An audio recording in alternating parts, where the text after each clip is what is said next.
Selamat pagi. Pada kesempatan kali ini saya akan membahas tentang cedera kepala. Cedera kepala merupakan satu kasus yang sering terjadi di masyarakat. Kasus ini seringkali menyebabkan kematian, ya, angka kematian cukup tinggi karena adanya gagal fungsi dari sistem saraf. Ya. Bagaimana patofisiologinya sehingga dia bisa memicu terjadinya kematian? Mari kita bahas. Sebelum membahas uh, patofisiologinya, maka kita harus tahu dulu bagaimana kondisi normal dari kepala kita. Ya, jadi ada beberapa pembungkus dari otak. Ini di tengah-tengah ini ada brain, ada otak begitu ya. Otak ini dibungkus oleh banyak sekali lapisan. Ya, lapisan terluar adalah kulit kepala, ada scalp itu ya. Kemudian ada tulang tengkorak ya, tulang itu ya. Kemudian ada lapisan membungkus yang lebih dalam lagi, ada dura mater, kemudian ada arachnoid, kemudian ada subarachnoid ya, kemudian ada pia mater. Nah, di dalam permukaan otak ya, di dalam lapisan permukaan otak itu ada satu pembuluh darah. Ya, pembuluh darah itu bisa aja pecah ketika otak ini mengalami cedera. Ya, ketika otak ini cedera, kemudian mencederai pembuluh darah, maka pembuluh darah itu bisa pecah, hematom, ya, hematom, hemorrhage, ya, karena otak ini memiliki volume tertentu yang tidak bisa bertambah, ya. Ketika ada darah masuk ke darah keluar ya, maksud saya darah keluar dari pembuluh darah, kemudian masuk dalam kavum kranial, maka ini akan menyebabkan satu masalah ya. Bertambahnya jumlah volume ini kemudian meningkatkan tekanan ya, tekanan di dalam kavum kranial ya. Ini yang kita sebut sebagai peningkatan tekanan intrakranial ya, TIK, PTIK, peningkatan tekanan intrakranial. Ya, normalnya intrakranial, tekanan intrakranial itu antara 0 sampai 15 mm Hg. Tapi karena ada satu perdarahan seperti ini, maka tekanan intrakranial itu bisa meningkat melebihi dari tekanan normal ya, lebih dari 15 ya. Sehingga adanya peningkatan itu yang kemudian memicu terjadinya berbagai macam gejala. Ya, seperti pusing, penglihatan kabur, kemudian eh, sakit kepala, bahkan sampai terjadi penurunan kesadaran, ya, pingsan, ya, sinkup. Nah, kondisi-kondisi itu seringkali dipakai untuk mengkategorikan dari cedera kepala, apakah dia termasuk dalam cedera kepala yang ringan, sedang, atau berat, gitu. Cedera kepala ringan itu biasanya pasiennya itu sadar, ya, pasiennya sadar, cuman di kepala ada memar, kemudian dia merasa pusing, ya. GCS ya antara 13, 14, 15 ya, GCS-nya itu. Sedangkan yang sedang itu antara GCS-nya antara 9, 10, 11, 12. Itu yang cedera otak ringan. Ya, sorry, sedang ya. Biasanya mulai terjadi penurunan kesadaran ya. Sedangkan cedera otak berat ini sudah pasiennya nggak sadar ya, sudah koma. GCS-nya kurang dari sama dengan 8. Ya, ini cedera otak berat. Kalau sudah masuk pada cedera otak berat, maka ada tindakan-tindakan yang harus segera dilakukan karena sudah mengancam nyawa ya, sudah mengancam nyawa. Adanya darah tadi ini yang kemudian menyebabkan kompresi pada jaringan otak, kompresi atau penekanan. Kompresi ini yang kemudian menyebabkan gagalnya fungsi otak atau terganggunya fungsi otak. otak memiliki fungsi yang banyak sekali, ya, yang pada intinya adalah sebagai koordinator atau controlling begitu. Ya, di otak ada yang namanya otak itu terdiri dari tiga bagian. Ada otak besar, ya, cerebrum, kemudian ada otak kecil, cerebellum, dan juga ada batang otak atau brainstem. Ya. Di dalam brainstem itu ada yang namanya midbrain. Midbrain ini yang tadi kaitannya sama GJS. Jadi ketika ada kompresi dan kompresinya itu mengenai batang otak atau brainstem, utamanya adalah di bagian midbrain, maka dia bisa memicu terjadinya penurunan kesadaran. Ya, di sana ada namanya RAS, ya, Reticular Activating System. Ya, kemudian di bagian kedua ada pons dan medula selain midbrain, ya, di batang otak. Nah, ini merupakan satu pusat pernafasan dan juga kardiopulmonal, ya, dan juga jantung, ya, kardiopulmonal. Jadi kardio itu jantung, pulmonal itu paru, ya. Jadi dia mempersarafi atau mengontrol um, pernafasan dan juga kerja jantung. Nah, kalau seandainya di sini ada kompresi, maka kerja jantung dan juga paru akan terganggu, ya. Itu dampak dari adanya kompresi terhadap volume otak, ya, terhadap massa otak, ya, oleh karena adanya bleeding dari adanya cedera kepala. Ini ICP normal atau intracranial pressure, ya, normalnya antara 50 sampai 15 mm Hg, ya. ICP itu muncul karena adanya volume otak. Ini, ya, ada volume otak, kemudian volume cairan cerebrospinal, ya, cairan cerebrospinal, ya, cerebrospinal fluid, ya, kemudian ada volume perdarahan. Ini kalau seandainya ada peningkatan ICP, ya, intracranial pressure, ya, ada volume perdarahan. Semakin banyak perdarahan, jadi normalnya sebenarnya hanya ada volume otak dan volume CSF, ya, cairan cerebrospinal fluid, ya.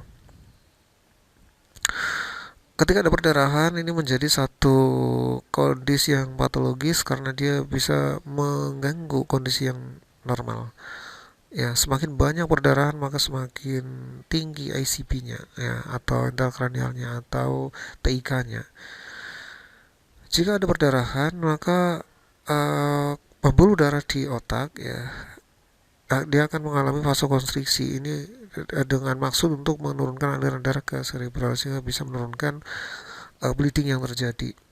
Dan juga ada penurunan produksi dari cairan cerebrospinal begitu. Ya, sama tujuannya adalah untuk menurunkan kompensasi, ya, kompensasi untuk menurunkan ICP atau TIK.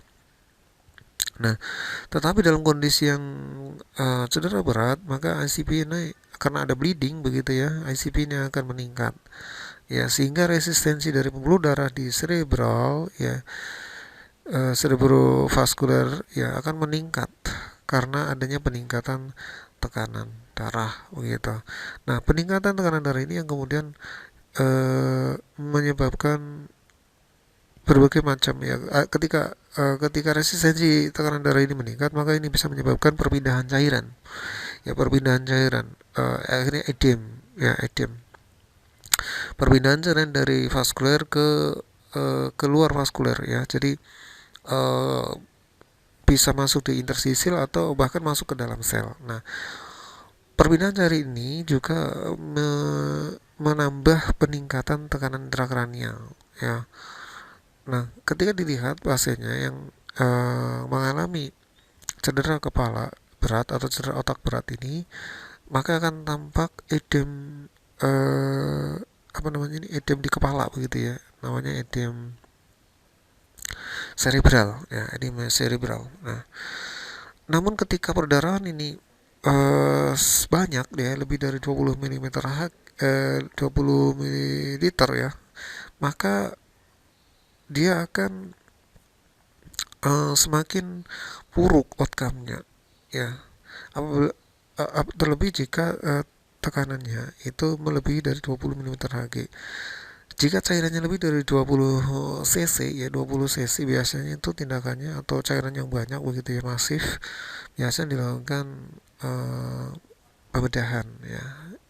Tindakannya namanya kraniotomi. Jadi kranialnya itu dilubangin, kemudian eh, darahnya itu dikeluarin dari kepala ya, dari cerebral itu, kemudian dimaintain menggunakan selang kayak gitu. Jadi ada selang untuk mengeluarkan darah, sehingga nanti ketika darahnya eh, sudah sedikit yang keluar, bleedingnya itu sudah mulai berkurang, baru nanti bisa ditutup kembali ya. Semakin tinggi ICP-nya maka semakin jelek outcome, artinya harapan hidupnya itu semakin jelek ya, kemungkinan meninggalnya itu semakin tinggi.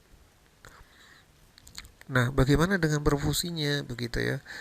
Di otak perfusi secara normal ya, di otak kita perfusinya antara 60 sampai 70 mm Hg ya, CPP, cerebral perfusion pressure ya, cerebral perfusion pressure ya, atau tekanan perfusi cerebral ya. CPP merupakan uh, hasil pengurangan antara MAP ya, mean arterial pressure, tekanan arteri rata-rata ya, dikurangi dengan tekanan intrakranialnya. Jadi kalau tekanan arteri rata-ratanya, mean arterial pressure-nya itu meningkat, sementara ICP-nya meningkat, maka CPP masih bisa dipertahankan. Tetapi MAP ini bisa turun ya, karena adanya penurunan apa namanya, aliran darah tadi itu, MAP ini bisa turun, kemudian ICP yang semakin meningkat, maka CPP akan semakin turun begitu, cerebral perfusion pressure-nya akan semakin turun ya, hypoperfusion begitu. Nah, sehingga masalah yang paling utama pada kasus cedera kepala ini adalah, atau head injury ini adalah, gangguan perfusi jaringan cerebral ya, karena adanya satu gangguan aliran darah ke otak, sehingga perfusi di dalam otak itu akan semakin buruk begitu. Gangguan aliran tersebut ya diperparah oleh karena adanya bleeding yang semakin masif di dalam otak. Ya, penurunan CPP juga bisa terjadi oleh karena adanya hipovolemia ya. Hipovolemia pada kasus-kasus dehidrasi misalnya, atau hipotensi ya, hipotensi tekanan darah rendah ya, selain karena cedera kepala berat ya, sehingga terjadilah penurunan perfusi di kepala ya, di cerebral perfusion pressure. Nah, apa yang harus dilakukan ketika ada kasus cedera kepala ya? Yang harus dilakukan adalah mulai dari pengkajian ya, bagaimana mekanisme cederanya, kemudian apakah pasien mengalami kehilangan kesadaran atau tidak ya. Artinya ketika pasiennya itu mengalami kesadaran, kemungkinan pasien ini mengalami cedera kepala sedang atau berat begitu. Tergantung nanti lamanya berapa. Adakah lebih dari 30 menit atau kurang begitu. Kalau lebih dari 30 menit ini sudah masuk kategori yang berat. Jika pasiennya sadar, maka tanyakan apakah dia mengalami sakit kepala, pusing kayak gitu ya, kemudian matanya berkunang-kunang penglihatannya, kemudian ada rasa ingin muntah begitu, ada atau tidak ya. Jika ada, ini merupakan satu trias gejala dari peningkatan cedera kepala ya, ketika pasiennya sadar. Artinya dia masih masih bisa ditanya begitu, GCS-nya masih bisa 15, 14 gitu. Nah, ini pada kasus cedera yang ringan, jadi masih bisa ditanya apakah dia sakit kepala, adakah mual, rasa mual begitu, dan gangguan penglihatan. Adanya gangguan penglihatan ini biasanya disebabkan karena adanya gangguan pada sistem saraf ya, sistem saraf pusat, utamanya pada CNS3 ya, oculomotorius. Jadi dia yang mempersarafi bola mata ya, yang kemudian ketika ada TIK dia akan mengalami vasodilatasi ya, vasodilatasi, sehingga eh, penglihatannya itu kabur. Selanjutnya untuk airway, jadi pastikan bahwa airway atau saluran nafas itu tidak ada masalah kayak gitu. Karena bisa jadi pada kasus ini akhirnya mual, muntah, kemudian cairan tadi itu masuk ke dalam saluran nafas. Ketika masuk saluran nafas, tentunya ini akan menyebabkan satu masalah, yaitu bersihan jalan nafas tidak efektif. Ya, adanya sumbatan jalan nafas ini juga akan memicu terjadinya penurunan saturasi oksigen ya, karena kekurangan oksigen ya, hipoksia begitu. Maka ini satu masalah kegawatan juga ya yang terjadi pada kasus cedera kepala. Jika GCS-nya kurang dari 9, artinya 8, 7, 6 dan seterusnya itu, maka segera untuk dilakukan intubasi ya, kecuali kalau seandainya memang ada indikasi bahwa pasien tersebut mengalami fraktur pada dasar tulang tengkorak kayak gitu. Karena apa? Karena ini ketika dipasang intubasi berisiko terjadinya tembus. Jadi dari saluran nafas itu bisa tembus ke kafum kranial. Nah, ini sangat berbahaya ya. Terus apa yang harus dilakukan? Maka bisa dilakukan krikoidotomi atau tracheostomi begitulah. Ya, tulang krikoidnya itu dilubangin ya, kemudian dipasang kanul ya, kemudian dibantu dengan oksigen ya. Diberikanlah oksigen 15 ml per menit ya. Jika pasiennya masih bisa dipasang intubasi, maka bisa kita sambungkan dengan non rebreathing mask ya, 15 ml per menit. Kemudian jika pasien tidak dapat bernafas adekuat ya tadi segera dilakukan intubasi ya. Pertahankan PaCO2-nya ini pada tekanan 30 sampai 35 mm Hg, karena jika terlalu kecil ya, kurang dari 25 ini bisa menyebabkan vasokonstriksi pembuluh darah di cerebral yang kemudian berakibat iskemia ya. Aliran darah ke otak semakin jelek, perfusi ke otak semakin jelek, akhirnya iskemik ya. Iskemik kalau ini tidak segera tertangani maka bisa menyebabkan kematian sel ya, kematian sel atau infak, kalau di jantung namanya infak begitu, kematian sel. Nah, kemudian apa yang harus dimonitoring ketika kita menghadapi kasus cedera kepala ya? Yang harus dimonitoring adalah frekuensi pernafasan ya, frekuensi nafasnya, karena ini beresiko tinggi sekali terjadi gangguan pernafasan, entah itu karena adanya sumbatan jalan nafas akibat adanya muntahan ataupun akibat adanya satu kompresi pada batang otak, khususnya di pons atau medula, yang menyebabkan gangguan pernafasan. Kemudian kedalaman pernafasan, pergerakan dada, saturasi oksigen ya. Ini terkait dengan B1-nya, itu yang harus di observasi ya, untuk memastikan bahwa oksigenasi pada kasus ini itu terpenuhi. Kemudian C circulation ya, atau B2 begitu ya, dan kontrol perdarahan. Adanya hipotensi menyebabkan gangguan aliran darah ke otak ya, dan kemampuan mempertahankan CPP. Ini kalau seandainya pasien yang mengalami cedera kepala itu sampai mengalami hipotensi ya, akibatnya aliran darah ke otak itu akan semakin terganggu. Bahkan orang tanpa cedera kepala pun ketika mengalami hipotensi maka CPP-nya akan terganggu ya.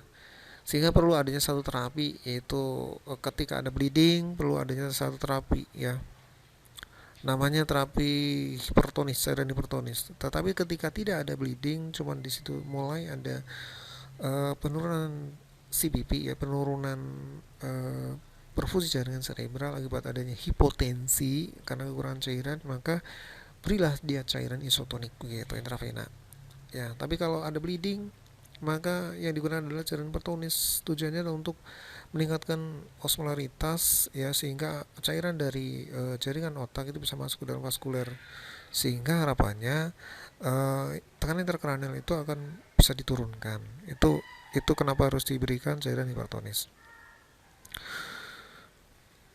Adanya hipotensi atau tanda-tanda shock ini juga menandakan adanya satu bleeding ya, bleeding yang masif tentunya, bleeding yang banyak begitu. Kalau seandainya bleedingnya sedikit, ya tentunya dia belum bisa memicu terjadinya hipotensi karena darah itu masih cukup untuk dialirkan begitu ke seluruh tubuh. Kemudian ini tadi GC sudah, ya. Ini ketika ada pasien cedera kepala, maka cek ukuran pupilnya, apakah dia bereaksi dilatasi atau tidak ketika dirangsang dengan eh, apa namanya cahaya begitu. Mestinya ketika ada rangsangan cahaya, pupil itu akan menyempit atau miosis begitu. Tetapi ketika ada cedera kepala, maka dia akan cenderung bertahan atau dilatasi, cenderung melebar begitu ya, atau dilatasi. Ini akibat satu adanya penekanan atau kompresi pada sistem saraf pusat, ya saraf ketiga ya, cranial nervous system CNS itu ya, yang ketiga. Kemudian ya, jadi itu yang uh, saya sampaikan terkait dengan cedera kepala. Uh, Jika ada pertanyaan, silakan bisa disampaikan melalui classroom. Saya akhiri sampai sini. Oh ya, nanti di classroom juga ada tugas, silakan dikerjakan. Ya, ada kuis begitu ya, silakan dikerjakan. Saya akhiri sampai di sini. Kurang lebihnya mohon maaf. Assalamualaikum warahmatullahi wabarakatuh.